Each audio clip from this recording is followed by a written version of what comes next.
OTP, I'll go down with this ship and ship it.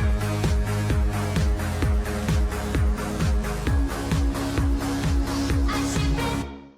Hola, c'est moi le professeur Yaoi, bienvenue dans Yaoi Files où nous allons décortiquer le yaoi sous toutes ses formes. Dans cette tâche, je serai aidée par mes deux assistants, Bishi et Shota. Hola! Yaoi, c'est selon certains l'abréviation de l'expression japonaise Yamanashi, Ochinashi et Minashi, sans paroxysme, sans dénouement, sans signification. Et selon d'autres, la contraction de Yareo Kasui Kasu, violer, faire du sexe, faire jouir, encore que les termes originaux soient moins délicats. Avec les deux, vous voyez l'idée.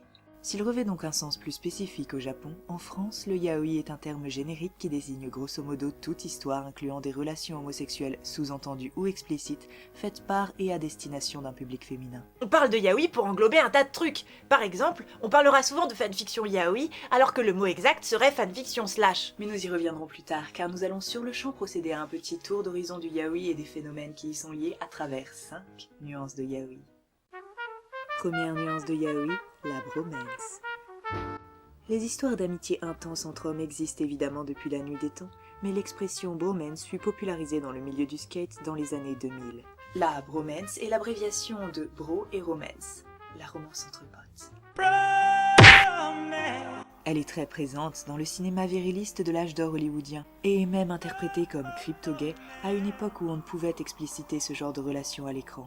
On peut citer les films Spartacus et Gilda, où les femmes sont finalement là pour décorer et où les relations les plus intenses sont entre hommes. Les bromances de séries télé célèbres ont inspiré dans les années 70 des fanfictions mettant en scène des relations homosexuelles entre hommes et écrites par des femmes. Et depuis une quinzaine d'années seulement, Hollywood semble se rendre compte de l'attrait de la bromance sur le public et en joue, avec notamment le duo Sherlock Watson des films de Guy Ritchie, les nombreuses bromances du Seigneur des Anneaux, Magneto et Xavier dans X-Men ou encore Thor et Loki.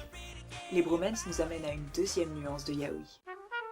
Deuxième nuance de yaoi, les fanfictions slash. L'expression fanfiction slash vient du slash qui sépare les deux noms des deux personnages du couple mis en scène.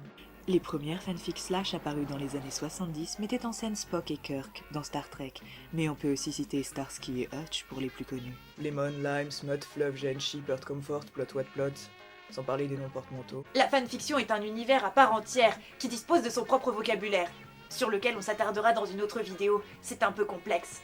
Aujourd'hui, les fanfictions slash à succès inspirées de séries télé mettent en scène John et Sherlock, les frères Winchester ou encore Hannibal et Will. Mais s'étendent à tous les médias, comme les mangas ou les livres, avec Harry Potter par exemple, qu'on imagine souvent fricoter avec Draco Malfoy. Ce qui nous amène à une troisième nuance de yaoi. Troisième nuance de yaoi, les doujinshi. Les doujinshi sont apparus au Japon en parallèle de la fanfiction slash en Occident, et sont, dans le cas qui nous intéresse, des BD auto-édités par des fans, des fanzines. Les doujinshi peuvent mettre en scène des moments platoniques ou romantiques. Ou à teneur érotique et pornographique entre des personnages d'anime et de mangas connus. Dans les doujinshi, il y a des parodies hétérosexuelles hentai mais beaucoup de yaoi autour de titres shonen qui, comme les films hollywoodiens et séries américaines citées, sont initialement destinés à un public mixte ou de garçons. Captain Tsubasa, Les Chevaliers du Zodiaque, Hikaru no Go, Gundam Wing, Naruto, Kuroko no Basket, Shingeki no Kyojin, etc.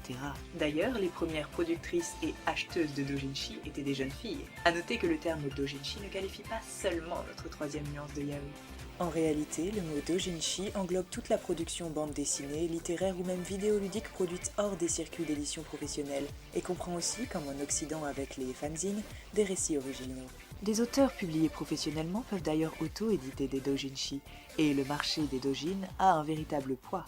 Il a même un temps, notamment pour ce qui est du yaoi, fait de l'ombre à l'édition professionnelle, avant que les éditeurs ne se rattrapent en embauchant des artistes issus du doujinshi. Ainsi, la plupart des auteurs de notre quatrième nuance de yaoi ont débuté dans le doujinshi. Quatrième nuance de yaoi, le boys love. Le boys love est un genre de manga et de roman qui a débuté dans les années 70, explosé dans les années 80-90 et qui englobe en réalité plusieurs sous-genres. Ce que l'on qualifiera ici de boys love, ce sont des histoires originales publiées professionnellement, à distinguer donc des doujinshi qui sont eux auto-édités, mais également du genre du bara qui est lui à destination d'un public homosexuel masculin, là où le boys love est destiné aux femmes.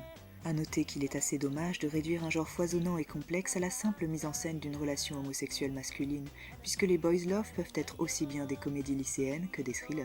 Comme dit précédemment, la plupart des auteurs de boys love débutent dans le doujinshi et sont repérés par des éditeurs. Elles continuent souvent d'auto-éditer leurs œuvres en parallèle d'ailleurs. Enfin, évoquons la cinquième et ultime nuance de yaoi de cette émission.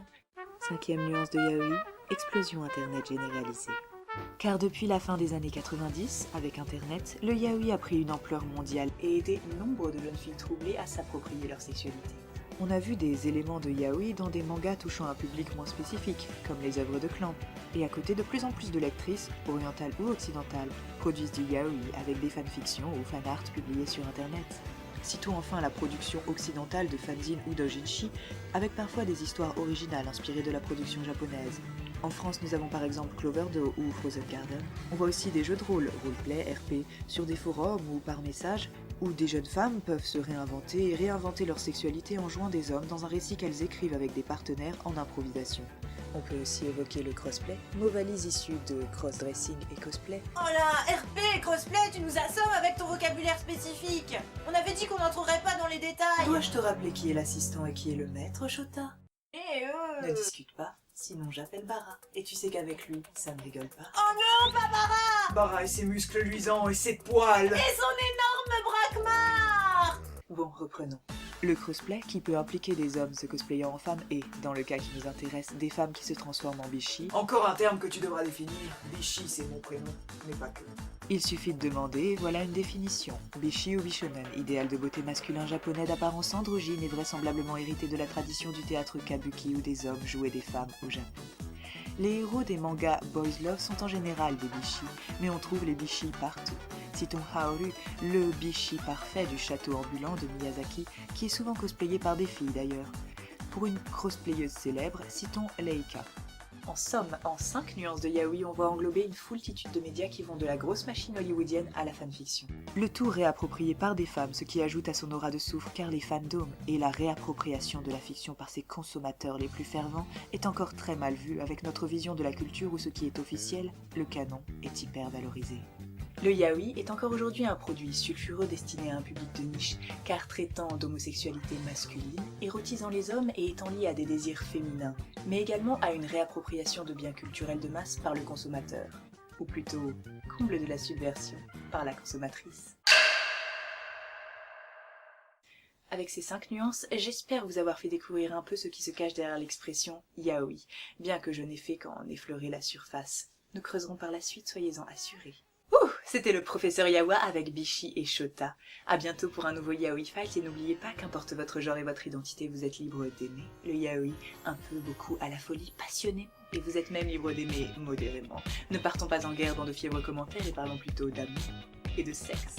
À la prochaine. 남아이야 못잡힌 꽃한송이야 그런 날 피워낸 sunshine 매끄러운 motion chemical pollution 이렇게 좋을 건 뭐니 날 갖고 뭘 했던 거니 나른했던 그 늦은 밤 반짝 눈에 뜬 거 다는 밤의 kiss